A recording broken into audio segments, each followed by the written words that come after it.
Hi! నమస్తే. ఒక చిన్న మాట. మాట కాదండి పాట. ఆహా! ఏమి రుచి అనరామై మరచి రోజు తిన్నా మరి మోజే తీరనిది. అదేనండి తాజా కూరల్లో రాజా మహారాజు.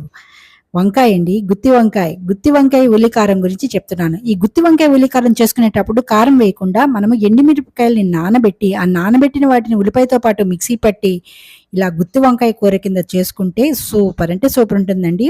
ఇందులో మనము ఇంకా కారం యాడ్ చేయకుండా నేను చూపించిన ఇంగ్రీడియంట్సే వేసుకొని ఫ్రై చేసుకుంటే వట్టి వంకాయలనే మనం తినేసేయచ్చండి. అంత నవనవలాడే వంకాయల్ని ఎన్ని సార్లు తిన్నా, ఎంత తిన్నా ఎప్పుడూ కూడా ఆ రుచి ఎప్పటికీ ఎప్పటికీ స్పెషల్‌గానే అనిపిస్తుందండి.